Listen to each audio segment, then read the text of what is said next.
AP CM Chandrababu Naidu మాట్లాడుతున్నారు. Live ద్వారా చూద్దాం. మీ భూమి మీ హక్కు కార్యక్రమం పెట్టుకొని మన ఎమ్మిగనూరు నియోజకవర్గంలో అడుగుపెట్టినటువంటి మన అధినేత ముఖ్యమంత్రి వర్యులు నారా చంద్రబాబు నాయుడు గారికి, వేదిక మీద ఉన్నటువంటి గౌరవ మంత్రివర్యులు అనగాని సత్యప్రసాద్ గారికి, ఇన్ఛార్జ్ మంత్రులు నిమ్మల రామానాయుడు గారికి, పరిశ్రమల శాఖ మంత్రులు టీజీ భరత్ గారికి, కలెక్టర్ గారికి, special secretary revenue Sai Prasad గారికి, ఎంపీ గారికి, రైతు సోదరులందరికీ కూడా పేరు పేరున నమస్కారం. ఈరోజు శ్రీకృష్ణదేవరాయలు నడయాడినటువంటి గడ్డ, మన కలుగట్ల గడ్డ మీద ముఖ్యమంత్రి మన అధినేత ఈ యొక్క గ్రామంలో వచ్చి గత ముఖ్యమంత్రి లాగా పరదాల చాటున కాకుండా క్షేత్రస్థాయిలో ఎక్కడెక్కడైతే ఉందో రైతుల దగ్గర రైతుల సమస్యలు కానీ అన్నీ చూసే విధంగా రావడం ఒక శుభ సూచికగా, శుభ పరిణామంగా తెలియజేస్తున్నాం. ఈరోజు ఈ కార్యక్రమంలో మీ చేతికిచ్చేది ఒక పేపరో లేకపోతే ఒక బుక్కో కాదు.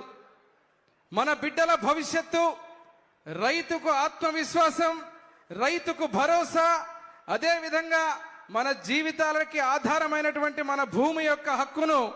ఒక పద్ధతి ప్రకారంగా డిజిటల్ ఇండియా అంటుంటే ఈరోజు డిజిటల్ రైతుగా ఈరోజు మనకు డిజిటల్ పాస్బుక్లు ఇచ్చి బ్లాక్ చైన్ టెక్నాలజీ కూడా వాడుతూ అక్కడ ఏ రకమైనటువంటి పొరపాట్లు జరగకుండా ఈ యొక్క పాస్బుక్లు మన చేతికి ఇచ్చేటువంటి మన ముఖ్యమంత్రి నారా చంద్రబాబు నాయుడు గారికి ఆ రెవెన్యూ పాస్బుక్లు చేతులెత్తి ఒక్కసారి అందరూ కూడా ధన్యవాదాలు తెలిపే విధంగా చూపవలసిందిగా కోరుతున్నాం. మరి ఇక్కడికి వచ్చినప్పుడు మీరు చూస్తే ఏదైతే మన ప్రాంతం రాష్ట్రంలో రైతుకు కష్టం వచ్చినప్పుడు, ముఖ్యంగా రాయలసీమ రైతులకు కష్టం వచ్చినప్పుడు అందరూ పరిపాలన సమస్యగా భావిస్తారు. కానీ మన ముఖ్యమంత్రి నారా చంద్రబాబు నాయుడు గారు తన సొంత సమస్యగా, వ్యక్తిగత సమస్యగా భావించి ఇక్కడ మన ప్రాంతంలో ఉన్న పత్తి రైతులకు కానీ, మిరప రైతులకు కానీ, ఉల్లి రైతులకు కానీ ఈగ వారినా కూడా మీకు కొన్ని కోట్ల రూపాయలు ఈరోజు మద్దతు ధర అదే రకంగా ప్రొక్యూర్ చేసిన ఘనత మన అధినేత నారా చంద్రబాబు నాయుడు గారికే దక్కింది అని చెప్పి సగర్వంగా తెలియజేస్తున్నా. ఇక్కడికి మాట్లాడుతున్నారు ఈరోజు రాయలసీమ మీద మాట్లాడుతూ నీటి మంటలు రెచ్చగొట్టే విధంగా పనికి మాలిన మాటలు మాట్లాడే వాళ్లకు ఈ కలగొట్ల గ్రామం నుంచి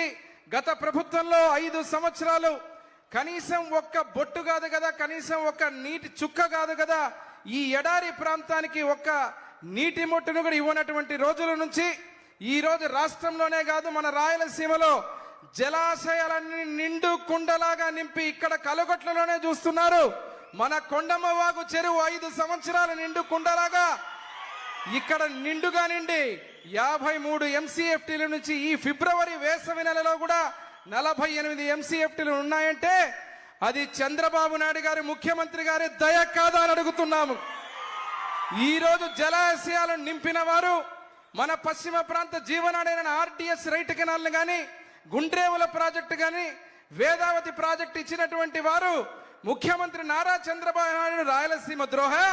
లేకపోతే గతంలో ముఖ్యమంత్రిగా ఉన్న జగన్మోహన్ రెడ్డి ఆ ప్రాజెక్టులను రద్దు చేసి రాయలసీమ లిఫ్ట్ ఇరిగేషన్ అంటూ పనికి మారిన ప్రాజెక్టుని అవినీతి దందా కోసం మొదలుపెట్టి